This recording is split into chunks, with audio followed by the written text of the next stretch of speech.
Donc, la Chambre de commerce est heureuse de collaborer à cette 30e édition de la Semaine minière du Québec sous le thème « L'industrie minière, la force intérieure » qui s'est amorcée hier à travers la province. Présentée par l'Association minière du Québec en collaboration avec l'Institut canadien des mines de la métallurgie et du pétrole, qu'on va nommer ICM ici, se traduit par plusieurs activités réparties jusqu'au 1er mai et qui visent un même but, soit faire connaître davantage l'industrie minière québécoise.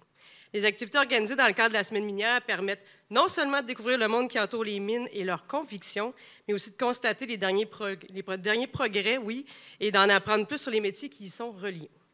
La Chambre de commerce et d'industrie de Rouyn-Noranda reconnaît la part incontestable de l'industrie minière pour l'Abitibi-Témiscamingue. Une industrie innovante, structurante, qui pose les fondements de notre économie, de notre développement économique et dont l'expertise et la passion de ses travailleurs font rayonner notre région à l'international et nous en sommes très fiers. L'industrie minière a grandement évolué au cours des dernières années et se démarque par son avant-gardisme, son dynamisme et son engagement, tant sur les plans sociaux qu'environnementaux. Ce midi, la présentation de Sayona Mining est l'occasion idéale afin de prendre conscience du rôle primordial qu'occupe l'industrie minière au sein de l'économie québécoise et régionale, autant que dans notre vie au quotidien, surtout dans ce futur très proche. Donc, la conférence de ce midi sera captée aussi pour la postérité, sera disponible sur nos différentes plateformes sous peu. Donc, débutons avec le vif du sujet. Pourquoi pas? Je vous ai une présentation de 60 minutes, donc allons-y tout de suite. Donc, l'utilisation des minéraux critiques et stratégiques dans la fabrication des véhicules électriques représente l'avenir du transport vert et une solution à la réduction des GES. La demande pour le lithium explose partout dans le monde, mais c'est ici, en Abitibi-Témiscamingue, qu'on le retrouve en plus grande quantité en Amérique du Nord. Avec la volonté de tous les acteurs d'être présents à chaque étape de la chaîne de transformation permettra à l'Abitibi-Témiscamingue et au Québec de s'imposer comme leader prospère de la révolution verte des transports. J'inviterai donc nos conférenciers invités, Cindy Valence, directrice des affaires externes, Mme Annie Blier, directrice environnement, Richard Saint-Jean, directeur général de Complexity Minier Lithium en Amérique du Nord, oui, à me rejoindre sur scène, bien sûr, pour débuter votre conférence, donc, qui s'appelle « Le lithium d'ici, une force régionale, un impact global ». Et bien sûr, à la toute fin, il va y avoir une période de questions, donc je vous souhaite un très bon dîner, une très bonne présentation, et on se revoit tantôt. Eh bien, merci tout le monde d'être présent aujourd'hui. Merci d'être ici. Merci à l'ICM, section Rouyn-Noranda. Merci à la Chambre de commerce de nous recevoir. On est vraiment content de vous présenter ici notre organisation, mais surtout aussi l'impact qu'on va avoir en Abitibi-Témiscamingue et partout au Québec. Donc, vous êtes prêts? Il faut. On y va. Donc, qu'est-ce qu'on vous présente aujourd'hui? On vous présente notre entreprise, bien évidemment. On vous présente également la demande de lithium entraînée par la révolution des véhicules électriques. Vous le voyez, c'est notre quotidien. Hein? Presque, je pense que à tous les jours, il y a une nouvelle justement sur la transition énergétique, sur les changements climatiques, sur la filière batterie. Donc, on va aller creuser un peu là, comment et quel va être notre impact ici au niveau de la filière batterie. La contribution de Sayona à travers ces projets, puis la concertation de tous les acteurs, la clé d'un projet de société réussi. Donc, d'entrée de jeu, bien voilà, Cindy Valence, je me présente. Donc, je suis ici à Rouyn-Noranda depuis 2007. J'ai fait ma maîtrise en administration des affaires avec une spécialisation gestion appliquée à l'industrie minière. Vous m'avez certainement connue aussi à l'époque chez 48e Nord comme directrice générale. Donc, maintenant avec Sayona depuis le mois de septembre. Qu'est-ce qui me passionne? Mais définitivement, le rayonnement de la marque et également l'impact positif qu'on peut avoir auprès de nos collectivités.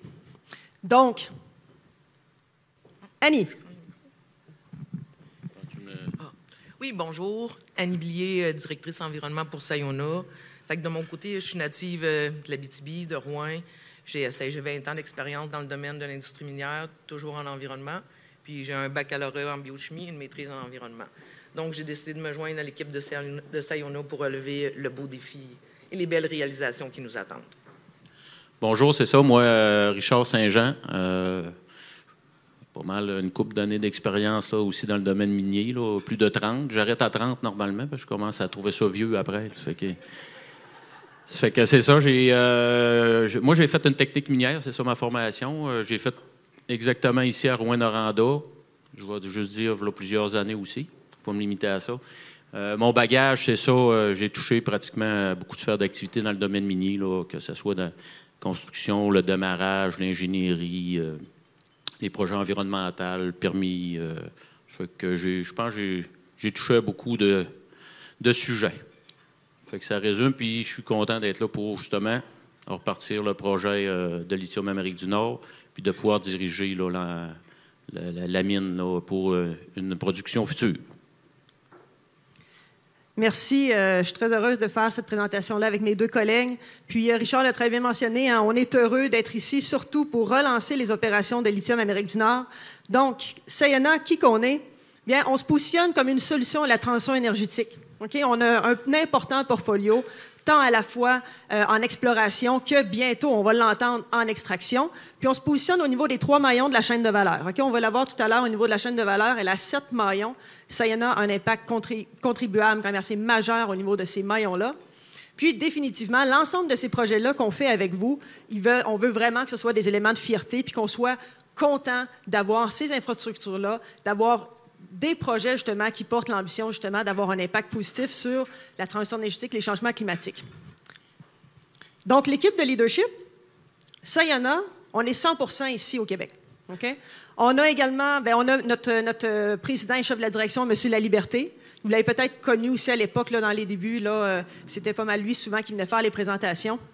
L'équipe de Sayona, par la suite, moi qui est ici comme directrice affaires externes, tout ce qui est au niveau relations gouvernementales, relations publiques, communication, relations avec les communautés. Annie Blier, qui est avec nous présentement ici comme directrice environnement.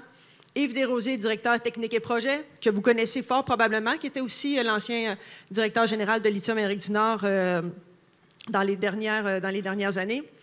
Carl Corriveau, directeur exploration, et Richard avec nous. C'est aujourd'hui 24 000 actionnaires qui sont actionnaires de chez Sayona. Okay? On a une capitalisation boursière aujourd'hui de 2,2 milliards de dollars.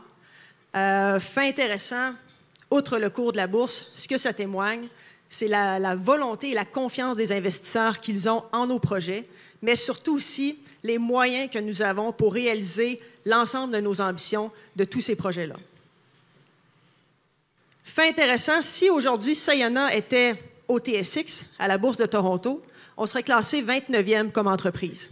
Si on regarde, vous connaissez des noms là, très clairement. Là, vous avez Bombardier qui est 27e, vous avez Banque Laurentienne qui est 34e. Donc, ça démontre un impact considérable justement de notre organisation d'un point économique. Notre structure. Ça, c'est intéressant parce que vous allez voir, beaucoup pensent que Sayona, ça se limite vraiment au projet hôtier, mais vous allez voir, là, on a plusieurs projets, on a 5 projets actuellement. Comment on se décline? Bien, effectivement, on a la société mère, qui est Sayona Mining, qui est basée en Australie, qui ont déjà présentement un projet à l'ouest de l'Australie, Pilbara, du lithium et un peu d'or également. Mais 95% des activités de Sayona Mining sont basées ici au Québec. Donc, de là qu'on a l'entreprise ici 100% Québec, qui est Sayona, dans lequel est basé l'exécutif que je viens de vous présenter un peu plus tôt, Richard, Annie, moi, Carl, etc., qui se décline par la suite en 2 pôles. Pôle de l'Abitibi-Témiscamingue, dans lequel il y a 3 projets. Le projet hôtier qui est situé à La Motte, le projet Lithium Amérique du Nord qui est situé à La Corne, dont Richard est le directeur général, et également le projet Tanzim qui est basé au Témiscamingue. Par la suite, Sayona, toujours 100% Québec, détient un autre pôle, que lui est situé à la baie James. Donc, le projet Mont-Blanc, 60% Sayona, 40% Sochem, qu'on a acheté en octobre dernier, et également notre petit nouveau, le Lac-Albert, dont on a acheté 121 claims en décembre dernier. Donc, vous voyez que ces 5 projets-là sont tous importants. On les travaille tous selon différentes séquences qui portent justement à avoir un impact considérable au niveau de notre portfolio. Quand on parle, je parlais tout à l'heure des actionnaires plus tôt. Picogan. La communauté d'Abitibi-Winnie, Sayona a pris les devants en 2019 d'offrir l'opportunité à la communauté d'Abitibi-Winnie de faire partie d'un projet structurant. Donc, depuis 2020, écoutez, il s'en est passé beaucoup de choses, bien qu'il y ait eu la pandémie, là, il s'est passé beaucoup de choses depuis la dernière année, notamment l'augmentation en valeur en bourse, je l'ai mentionné, l'acquisition Lithium Amérique du Nord le 25 août dernier. Donc, ça fait même pas 7 mois qu'on a acheté le complexe, un important complexe minier à La Corne. Le partenariat avec Piémont, l'acquisition du projet Mont-Blanc le 17 octobre dernier, un joint venture avec Sochem. L'embauche, je l'ai mentionné tout à l'heure, d'équipes dédiées à un exécutif présent dans les communautés locales. puis la deuxième transformation qu'on va parler tout à l'heure. Donc, c'est ce qui nous définit, nous, Sayona, comme entreprise. Maintenant, on le voit très bien, la demande en matière de lithium, les véhicules électriques, le stockage d'énergie. Donc, il y a vraiment une demande et une volonté croissante qui compresse un peu le marché. Parce que quand le gouvernement du Québec, M. Legault, dit OK, 2035, no way, plus de véhicules à essence qui vont être accessibles au niveau de la vente, OK, là, les concessionnaires doivent se revirer de bord et faire OK, là, il faut que je développe tout un nouveau marché. Puis, ça vient mettre également une pression au niveau de l'approvisionnement en matière de lithium. Donc, il y a plusieurs fournisseurs, justement, qui sont après se mobiliser pour, justement, déployer des produits qui vont pouvoir répondre à la demande actuelle. Puis aujourd'hui, c'est bientôt 35 % justement du marché mondial des batteries de véhicules électriques qui vont être demandées. Comment on se positionne, nous, le Québec, à travers ça? Sayona, d'ici les 6-8 prochains mois, on va être le premier producteur de lithium au Québec. Ça se passe ici. Donc, vous voyez, après ça, là, toutes les opportunités qui sont définies justement pour venir approvisionner le marché, les constructeurs automobiles. On est déjà en discussion justement avec plusieurs entreprises, pas juste des constructeurs automobiles, mais d'autres entreprises justement au niveau des matériels pour faire des batteries, cellulaires, machins, etc., pour venir sécuriser justement leur chaîne d'approvisionnement. Donc, c'est vraiment intéressant comment est-ce que le complexe minier Lithium-Amérique du Nord, à travers également les autres projets aussi de Sayona, va permettre justement d'avoir une continuité dans sécuriser l'approvisionnement. C'est quoi les répercussions que ça a? Les avantages, mais définitivement au niveau de l'impact local, écoutez, création directe d'emplois. Là, on est là-dedans. Depuis l'achat de Lithium-Amérique du Nord en septembre dernier, je crois qu'on a affiché pas loin d'une 50aine d'emplois, puis ça fait même pas 6 mois, 6-7 mois qu'on a acheté le complexe. Au niveau de l'impact local, création indirecte d'emplois. Donc, toutes les petites entreprises, justement, qui peuvent se développer, justement, pour venir desservir les infrastructures. Fournisseurs de matériaux, les services auxiliaires, tout ça sont après se mobiliser. Puis en Abitibi-Témiscamingue, quand on parle justement d'une nouvelle filière qui est en émergence comme la filière lithium, bien oui, on peut s'appuyer justement sur la filière traditionnelle, mais il y a des nouveaux joueurs aussi qui vont se créer pour justement venir répondre à la demande. Puis différents impacts aussi au niveau du Québec, avantages fiscaux, non fiscaux, et également des avantages stratégiques qui vont permettre d'avoir des retombées locales positives. Donc, le moment le plus attendu, les projets, parce que vous êtes venus pour entendre sur tout ça. Donc, à travers la demande du marché, à travers l'offre aussi qu'on va présenter au marché, bien, notre plan est clair. Puis depuis 2020, depuis les derniers mois, le plan est clair, puis c'est exactement ça qu'on met en mouvement. En 2022, on est carrément dedans. On est après, justement, faire le plan de redémarrage de Lithium-Amérique du Nord, puis tout développer le pôle de l'Abitibi-Témiscamingue. Si on se rappelle la structure, on a 3 projets, Autier, Lithium-Amérique du Nord et Tanzim. C'est exactement là-dessus qu'on focus, justement, pour faire un pôle ici en Abitibi-Témiscamingue, puis avoir des retombées locales sur l'ensemble du territoire.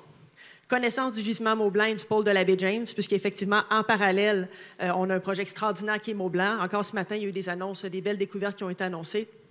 2023-2024, on décolle en production. On continue à élaborer les plans en parallèle au niveau de la transformation du lithium. Ici, on parle de la deuxième transformation. Même chose également pour Mont-Blanc. 2025, 2026, 2027. Écoutez, l'Abitibi-Témiscamingue va être reconnu comme un positionnement fort au niveau de producteurs de lithium. On va avoir justement atteint une capacité opérationnelle au niveau de la production du projet Mont-Blanc. Puis 2027, là, on va commencer à regarder là, pour trouver d'autres opportunités également pour positionner le Québec. Comment ça se décline? 2 pôles de lithium au Québec. Vous avez à votre gauche le pôle Abitibi-Témiscamingue avec les 3 projets. Que lui, il y a déjà un concentrateur présentement au complexe Lithium-Amérique du Nord qui vient faire le concentré. Une fois qu'on a extrait la roche, on doit le concentrer. Puis ça, c'est la première transformation. Elle existe déjà au site Lithium-Amérique du Nord. Par la suite, on a le pôle d'Abbé James qui est en haut avec le projet Mont-Blanc et avec le projet La propriété du Lac-Albert qui, elle aussi, a assez une capacité justement pour déterminer puis avoir un concentrateur justement sur ce site-là. Une fois qu'on a identifié justement le concentrateur à Lithium-Amérique du Nord qui existe déjà, qui est là, puis également après ça un concentrateur Mont-Blanc qui est la première transformation, maintenant les options sont toutes sur la table pour définir la deuxième transformation. Deuxième transformation, ça peut être à la fois du carbonate de lithium qu'on va faire, qui va être nécessaire, par exemple, les perceuses à batterie, qui peut être cellulaire, tablette, ordinateur, iPad, peu importe. Tout ce qui est des petits appareils électroniques. Donc, option A, ça peut être une deuxième transformation pour faire du carbonate. Option B, ça peut être une deuxième transformation pour faire de l'hydroxyde. Ça, c'est ma Mustang qui est dans ma cour quand je la branche à tous les soirs. Okay? Donc, c'est justement de quoi qu'on parle au niveau de la filière batterie, les véhicules électriques. Ça peut être option A, option B. Ça peut être aussi l'option C, de dire, parfait, le concentré, on l'a déjà à Lithium-Amérique du Nord, on a déjà des infrastructures pour ça. On peut aller naturellement, parce qu'il y a déjà 50 des infrastructures au niveau du carbonate sur le site de Lithium-Amérique du Nord. On pourrait justement investir puis optimiser ces infrastructures-là pour faire une deuxième transformation de carbonate, puis dans un deuxième temps, faire de l'hydroxyde.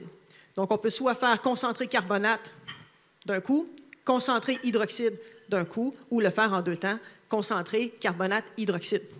Si on va tout de suite avec le carbonate, bien, on vient sécuriser des revenus plus rapidement, parce qu'effectivement, là, on a déjà des infrastructures à moitié déjà en place qui permettraient, bon an, mal an, là, d'aller chercher au bout de 2 ans, de pouvoir faire une deuxième transformation ici en Abitibi-Témiscamingue, si on prend l'option carbonate. Puis par la suite, une fois que ça c'est déterminé, ça va être en juin qu'on va savoir qu'est-ce qu'on fait. Une fois après ça, va venir la localisation. Donc, c'est le fun de partir avec une page blanche. C'est ça qui est intéressant. Quand on part un projet comme ça, on est capable de modéliser ces projets-là avec vous aussi, là, avec les gens de la communauté. Aujourd'hui, Sayona détient 35 de la ressource en Amérique du Nord, qui est quand même pas banal. Okay? D'ici 2025, Sayona va prévoir fournir 33 de la demande nord-américaine, puis 6 de la demande mondiale. Donc, quand je vous parlais tantôt d'un poids économique quand même assez important ici dans notre cours, ça démontre justement là, toute la part qu'on peut y avoir. OK, là, Richard, c'est à toi. Donc, juste un petit peu pour localiser un peu la carte, c'est vraiment là, sur le projet là, Lithium-Amérique du Nord. Ça fait que ça vous donne un aperçu. Là. On va la revoir, mais c'est au moins pour se positionner là, l'endroit que je vais parler un peu.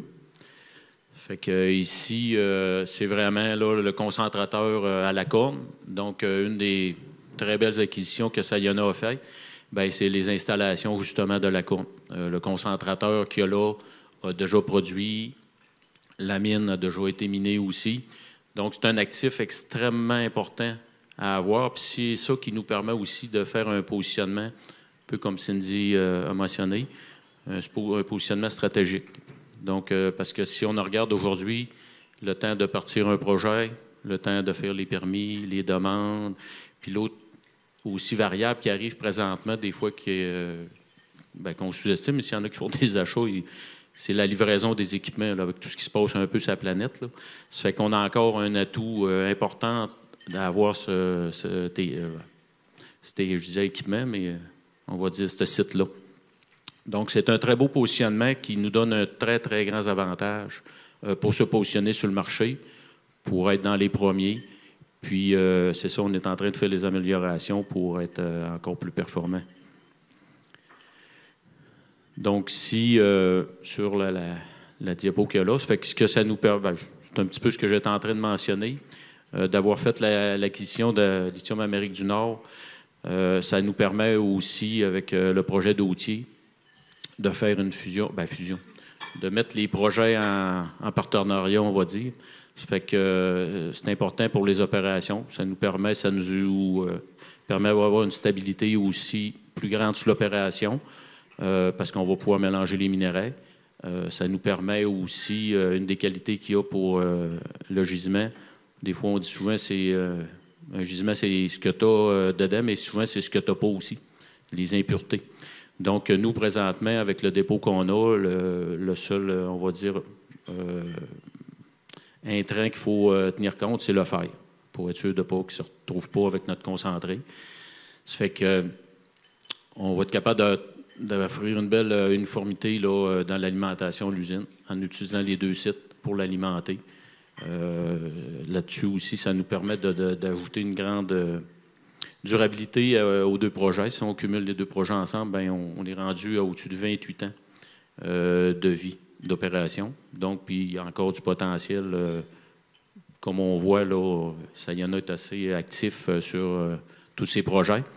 Donc, c'est quelque chose de très important. 28 ans, c'est quand même pas banal. C'est important dans des projets. Des fois, on démarre des projets pour moins que ça.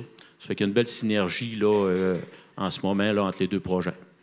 Ici, j'ai ajouté la carte, pour l'expliquer un petit peu, c'est le gisement, autrement dit, là, à la Côme. Ce que je voulais un petit peu démontrer là-dedans, dans aussi les avantages que nous, on a présentement, c'est que ce qui a été miné dans le temps, là, parce que les rainures que vous voyez en jaune et en vert, autrement dit, c'est le gisement.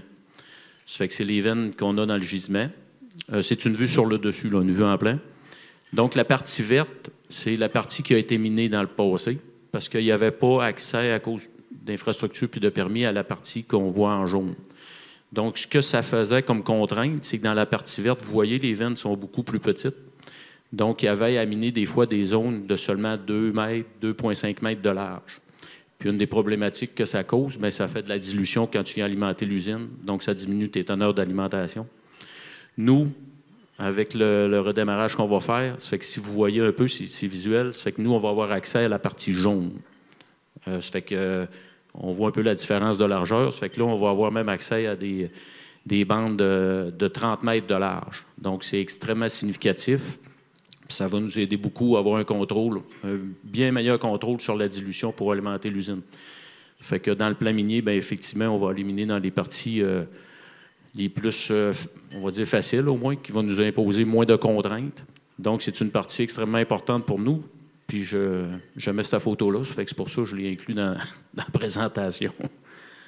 Ici, où les actions en cours présentement pour le projet. Fait que si on parle du côté environnement, il y avait déjà des permis qui étaient en place dans le passé. Il y avait des demandes de permis qui étaient en cours, qui avaient été suspendues. Donc, présentement, on a tout réactivé le dossier pour les permis, que ce soit les anciens, que ce soit les nouveaux.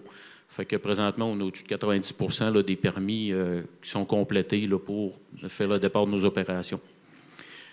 En plus, dans le dossier environnemental, une des choses qu'on a travaillé dessus, j'ai marqué fossé dépoussiéreur, mais c'est le contrôle, c'est la gestion des eaux sur le site, puis le contrôle aussi des poussières qu'on investit beaucoup à ce niveau-là.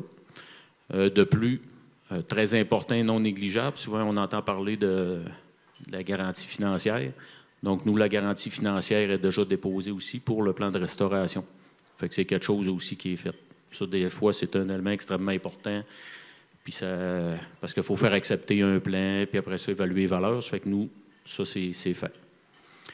Dans le plan de relance pour les opérations, fait que nous, normalement, les modifications vont continuer jusqu'à la fin de l'année pour 2022. Puis l'objectif, c'est vraiment là, de commencer à faire tourner les équipements puis être en opération au premier quart de 2023.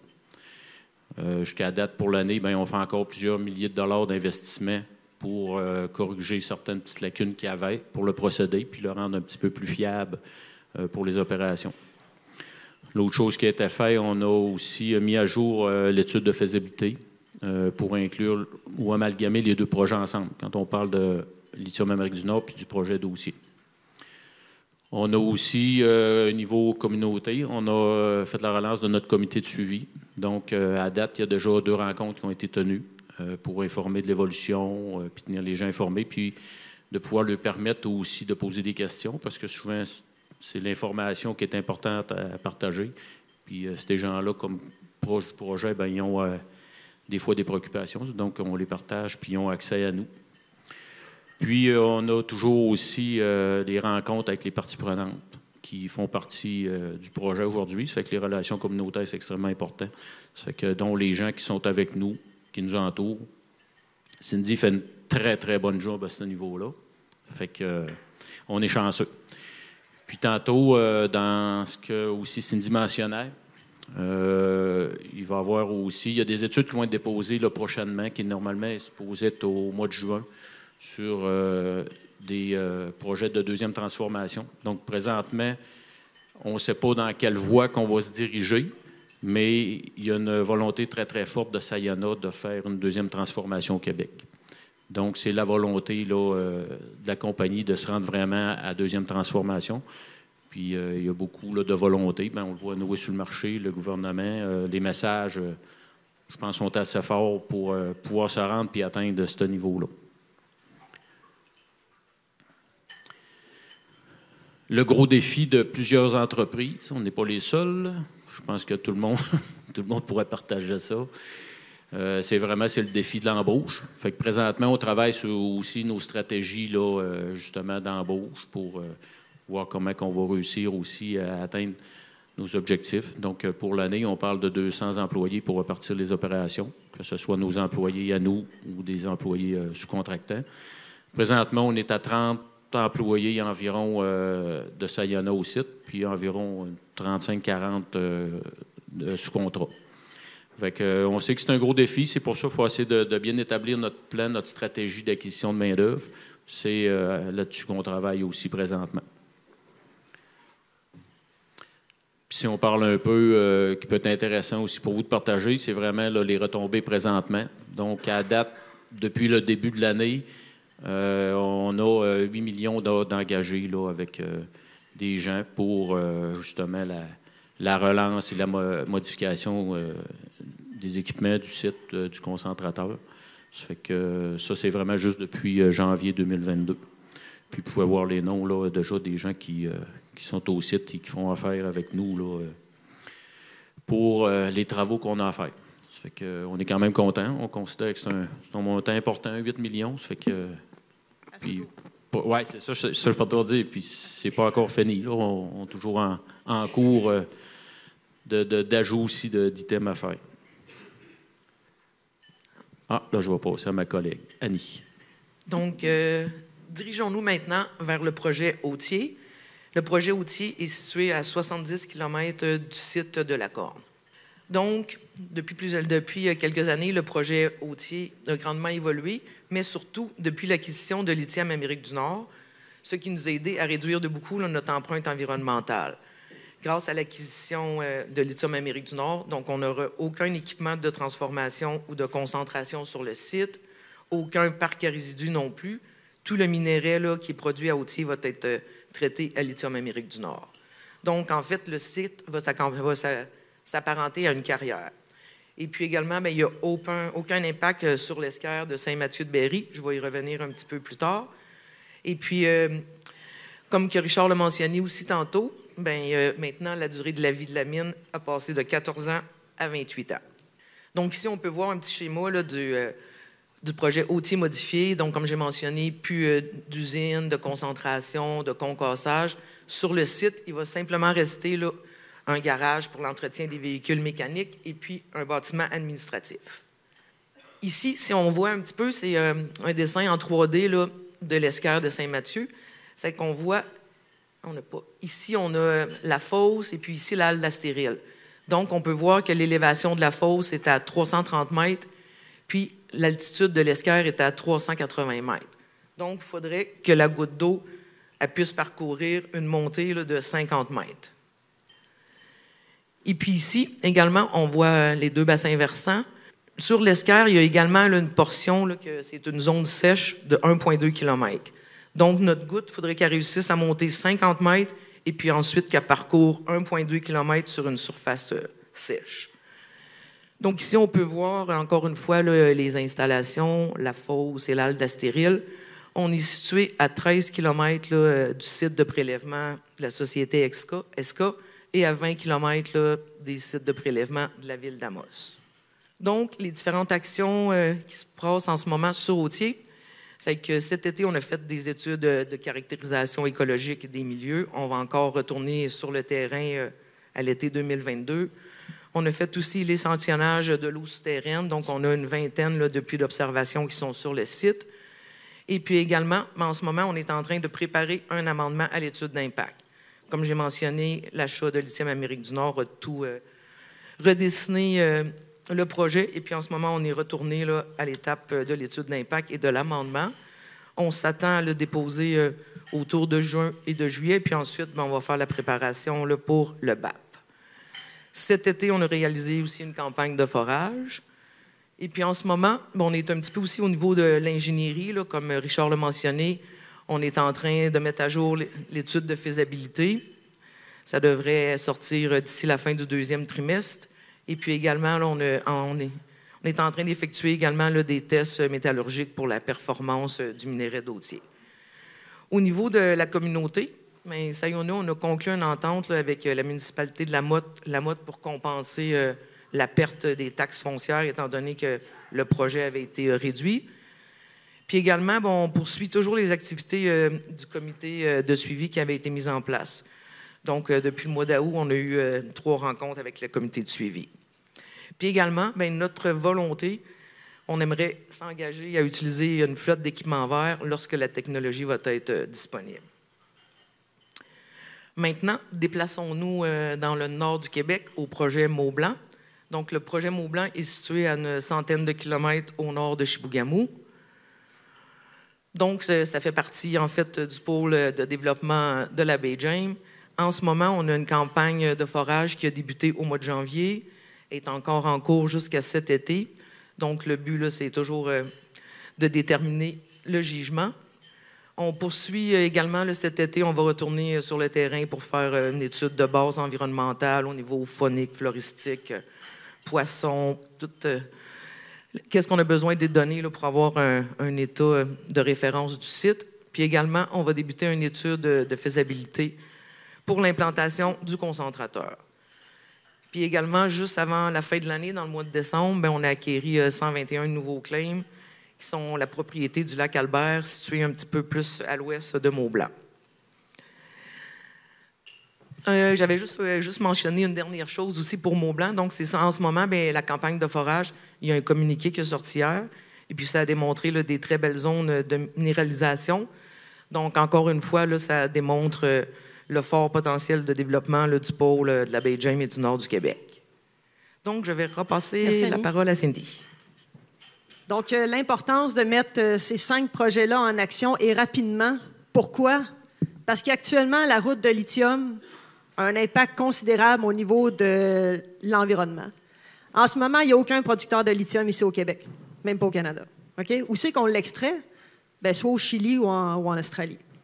Donc, vous voyez un peu, là, ça, c'est la route du lithium. C'est tous les éléments de la chaîne de valeur, justement, dans laquelle on est après se positionner aussi au Québec. Vous avez le premier maillon, exploration-extraction. Le deuxième maillon, première, deuxième transformation, cathode, batterie, les cellules de batterie, batterie, véhicule électrique, puis le consommateur final. Donc, vous voyez, il n'y a pas de drapeau au Canada là-dessus. Là. Il n'y a pas non plus de drapeau au Québec. Puis, vous voyez, excusez-moi l'anglicisme, le back and forth que le minerai fait pour retourner et aller. Donc, combien vous pensez que ça peut coûter en matière de GES, tout faire cette route-là? Qu'est-ce qu'on est après de mettre en place? Pas juste nous, Sayona, mais qu'est-ce qu'on est après de mettre en place au Québec? C'est une chaîne de valeur 100% Québec. Okay? Donc, on a le momentum de développer la chaîne de valeur de bout en bout à travers les 7 maillons que je vous ai présentés. Puis pour faire ça, il y a une panoplie de parties prenantes, des entreprises, des organismes de soutien, bref, on est tous après se mobiliser pour mettre ça en place. Vous l'entendez, là, Bécancour, c'est la terre d'accueil pas mal au niveau de la zone d'innovation. Si on peut l'appeler un peu comme ça, bien que ça n'a pas été nommé, là, mais bon, on le voit très bien que ça se dessine au niveau de la filière batterie. Mais par contre, nous, qu'est-ce qu'on est après faire ici, chez Sayona? On est après se positionner dans les 3 maillons de la chaîne, ici en Abitibi-Témiscamingue. Donc, c'est quand même pas banal. Donc, au niveau de l'extraction, l'exploration, bien entendu, l'extraction puis la première, deuxième transformation qu'on vous a parlé un petit peu plus tôt. Puis pour faire ça, pour bâtir une filière en émergence, on s'appuie sur tout un écosystème qu'on connaît déjà. Donc, pour faire tout ça, cette chaîne-là, justement, on a besoin d'un appui là, considérable de l'ensemble de l'écosystème. Puis on le fait très bien ici au Québec, là, quand on parle de la filière traditionnelle, notamment pour ne pas le nommer l'or. C'est tout un écosystème, justement, qui s'est mobilisé en place, des organismes de soutien, des PME, des industries, les universités, okay, on va les nommer ici, l'UQAT, l'IRM, okay, qui sont des pôles forts, justement, pour nous permettre d'appliquer tout l'ensemble des pratiques. Donc, on s'est déjà positionné, puis on a tout simplement à faire le même concept, mais pour la chaîne de filière, la chaîne de valeur batterie. Donc, comme je le mentionnais tout à l'heure, Sayona, premier, deuxième, troisième maillon de la chaîne, qui est quand même pas banal, qui est tout un apport économique ici, à la fois pour l'Abitibi-Témiscamingue, mais également pour l'ensemble du Québec. Puis ça, bien, ça se traduit comment? Ça se traduit par des investissements puis des recherches et développements. Okay? On travaille présentement avec Corem. On est après à regarder pour un procédé de revalorisation des résidus miniers. On travaille également aussi avec l'IRM.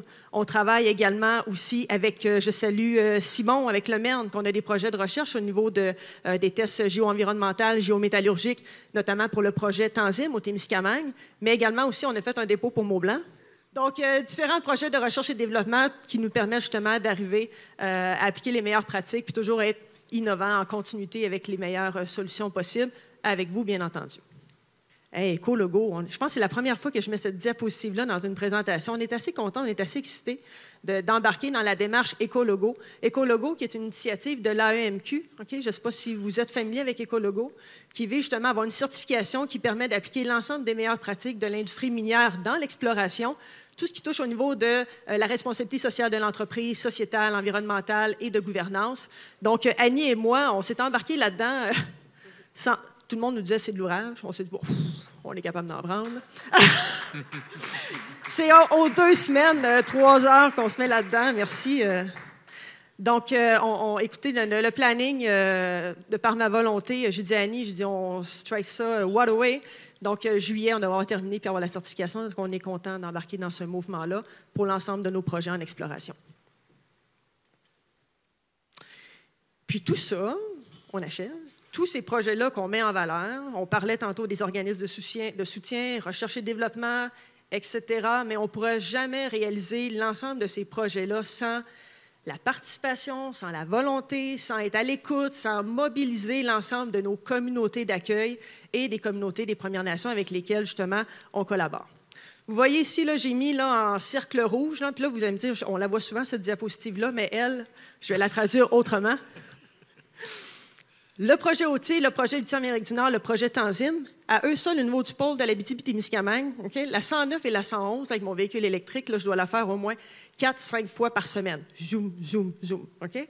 On fait juste se circuler, là, Lamotte, Saint-Mathieu, Amos, Saint-Marc, La Corne, Val-d'Or, Rouyn.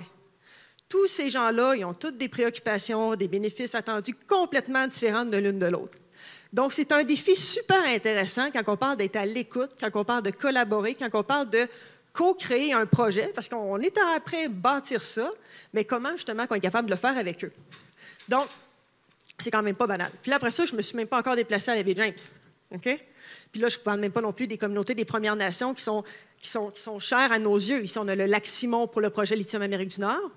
On a Picogan pour le projet Lithium-Amérique du Nord et pour le projet Lamotte. Puis on a également aussi la communauté de Longue-Pointe pour le projet Tanzim. Puis on a les cris, okay, à la baie James. Donc demain, je m'en vais voir les cris. Donc vous voyez un peu la dynamique qu'on a. Puis ce qui est intéressant, c'est que justement, on co-crée l'ensemble de ces projets-là avec eux. Donc on a des rencontres très régulières avec l'ensemble de nos communautés d'accueil, les municipalités et également les communautés des Premières Nations qui nous permettent d'être à l'écoute des préoccupations, d'être à l'écoute des besoins, puis aussi de bâtir des projets structurants avec eux. Donc, on est content de pouvoir être à l'écoute de nos gens. Puis ça m'amène à la nouvelle d'hier. Elle n'a même pas 24 heures. Je parlais de Picogan tout à l'heure. Écoutez, quand on parle de co-création de projets, hier, à Picogan, à la salle communautaire, ça fait depuis décembre environ, Sylvester Trapper, le beau jeune homme à votre droite, c'est l'agent de liaison. Vous connaissez probablement, là, Christian, je te regarde, tu dois connaître. Tu ne connais pas Sylvester? Non, OK. C'est l'agent de liaison au niveau des qui lie Picogan, la communauté Abitibi-Winnie et les sociétés minières. Donc, c'est lui vraiment qui fait le pont entre les deux. Puis, il me dit, Cindy, il dit, on devrait monter un projet. Là, il me semble que j'ai une idée. Là.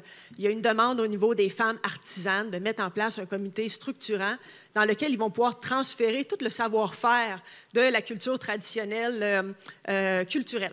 Je dis, hey, tu parles d'une bonne idée. Donc, depuis décembre, on a des échanges, des teams, des rencontres. Je me suis déplacée à l'église, essayer de trouver un endroit physique pour permettre à Angie, la dame à gauche dans le fond, la bénévole, qui fait ça de son propre temps, qui achète le matériel, écoute, est généreuse de son temps, de lui offrir un endroit, puis également tout le matériel nécessaire pour permettre de transférer ce legs-là du savoir-faire au niveau de la culture traditionnelle artisanale de la communauté. Donc, hier, on a fait un lancement. On a offert 6 000 $ pour leur permettre de partir ce projet-là.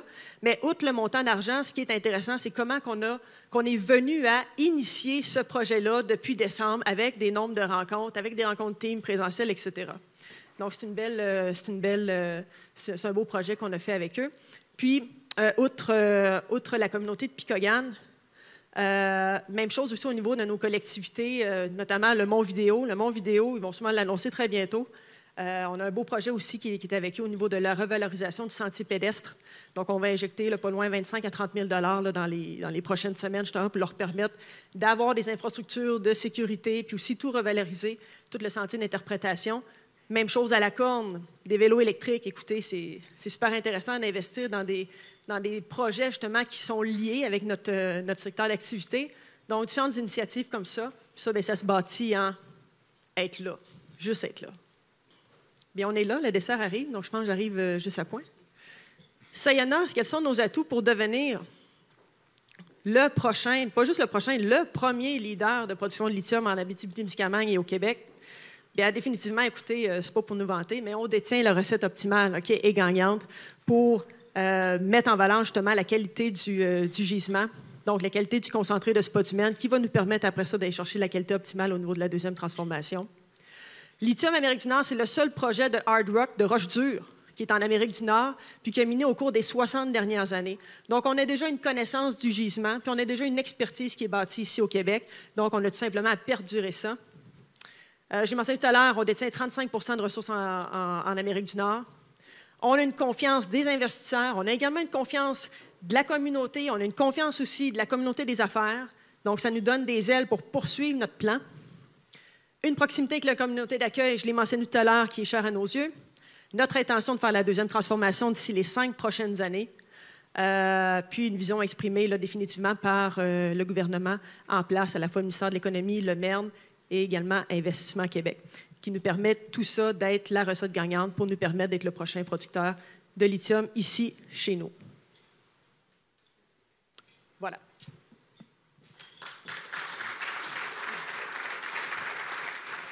Merci, Cindy. Merci, Richard. Merci, Annie. Super beau projet. Quand je parlais de futur rapproché, avec les dates que vous avez apportées, on est dans un futur très, très rapproché. C'est vraiment intéressant. Merci. On est à la période des questions, donc n'hésitez pas à lever la main si vous avez une question. Merci, merci. Vous avez été vraiment généreux. J'ai beaucoup apprécié la présentation. Des gens passionnés, ça paraît. Comment vous voyez, on sait qu'on s'en va tous vers les autos électriques et tout ça, il y en a de plus en plus, l'évolution de la performance, c'est sûr, ça va demander de la demande de lithium, mais la performance des véhicules qui va faire que ça va percer de plus en plus là, au Québec. Merci Chantal pour ta question. Question très pertinente. Puis moi-même, une utilisatrice d'un véhicule électrique, écoute, je suis à la même place que toi. Comment, justement, on va pouvoir, le Québec, se positionner pour avoir des infrastructures nécessaires aussi, tu sais. Je parlais avec Hydro-Québec. Dans les prochains mois, il va y avoir un boom massif au niveau des infrastructures, des bornes de recharge qui va permettre, justement, à l'ensemble des utilisateurs de s'acquérir d'un véhicule électrique, mais aussi de pouvoir l'utiliser, de pouvoir l'utiliser là, comme on veut l'utiliser, là. Donc, je pense que justement, les infrastructures vont permettre d'avoir ça. Également, bien, les performances au niveau des batteries, là, c'est différents joueurs aussi qui vont... Parce qu'effectivement, les autonomies, selon les différents types de véhicules, bien, c'est la recherche et le développement. Donc, dans le temps, c'est comme tout nouveau marché, tout nouveau produit qui s'installe sur le marché, là. C'est le temps vraiment que la courbe se fasse puis que les gens se mobilisent pour aller chercher le maximum... Oui, bien ça, c'est d'autres joueurs qui vont faire, par exemple, les batteries. Nous autres, on va leur donner ce qu'ils ont besoin. Ça va aider, effectivement. Vous avez répondu à toutes les questions. Bien oui, une partie, bien sûr, mais vraiment un projet portant. J'inviterai David Lecourt, président de la Chambre de commerce, à venir dire un mot de remerciement. David? Ben oui, merci beaucoup pour la présentation. Pas trop technique, parce que des fois, on se perd un peu dans la technicalité du spodumène puis du lithium, mais j'ai trouvé que votre présentation était plutôt accessible. Alors, merci beaucoup. Ça nous permet de mieux comprendre. Je pense que si on est sérieux dans notre volonté de faire une transition énergétique, on ne peut pas se passer de projets comme ceux-là. Ça ne peut pas toujours être dans la cour ailleurs. Il y a des défis pour Sayona, bien sûr. On les connaît, ces défis-là. Mais je pense que Sayona a besoin de notre appui, l'appui du milieu des affaires pour dire « Hey, on a un projet ici où on a un rôle à jouer en Abitibi-Témiscamingue dans la transition énergétique mondiale. » Alors là, c'est une opportunité à ne pas manquer. Je pense qu'on peut constater que Sayona est sérieux dans sa volonté de bien faire les choses et d'arriver finalement aux objectifs que vous êtes fixés. Je pense qu'on peut être rassuré aussi au niveau de nos fournisseurs locaux qui aura une sensibilité à ce sujet-là. On est bien content d'avoir des gens de la région, puis un exécutif ici en Abitibi-Témiscamingue. Simplement pour revenir un peu sur ce que vous avez parlé au niveau d'Écologo, moi, j'aurais aimé peut-être même en savoir un peu plus, puis peut-être avoir un suivi par rapport à cette démarche-là, parce que je trouve que ça démontre tout votre sérieux par rapport à la transition énergétique. C'est pas juste nous autres, c'est le lithium, puis les batteries, puis vous êtes engagés dans toutes vos opérations au niveau de la transition énergétique. Bravo. C'est pas tous les projets qui ont ça. Alors maintenant, on espère une deuxième transformation. Pourquoi pas une troisième transformation? En tout cas, il y a une volonté ici dans la salle pour une deuxième puis une troisième transformation. Alors, simplement vous dire longue vie donc au projet Sayona.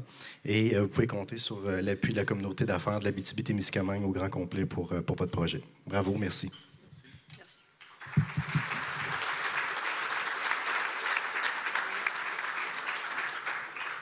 Bien, merci beaucoup. Ce fut très intéressant. Merci. Vous pouvez prendre place. Merci beaucoup à Cindy, à Richard et à Annie pour cette belle présentation. Merci, David. Pour vous dire, bien sûr, on est la 30e semaine de minière au Québec. Donc, bien sûr, les activités qui se passent ici sur le territoire de l'Abitibi-Témiscamingue, on vous invite à aller visiter la page Facebook de l'ICM section Rouyn-Noranda. Et les activités il y en a quelques-unes ici. Bien sûr, la zone d'innovation minière, ce jeudi, ce projet porteur très attendu ici sur le territoire de Rouyn-Noranda. Donc, si vous voulez en savoir plus, très intéressant, l'UQAT. Puis, bien sûr, au niveau familial, c'est pas noté ici, mais il y a quand même toujours un rallye au sentier Kiwanis. Donc, c'est une belle activité familiale pour découvrir le monde minier, mais pourquoi pas. Donc, je vous invite à aller sur la page de l'ICM section Rouyn-Noranda pour en savoir un peu plus. Donc, merci beaucoup à tous et à toutes de votre présence. Vraiment, ça met fin à notre dîner-conférence. Merci à l'équipe de Sayona Mining. Ça fut vraiment très intéressant. Je vous remercie de votre présence, vraiment, puis pour votre intérêt pour ce projet, ce grand projet. Portez-vous bien, puis à bientôt. Merci beaucoup. Merci.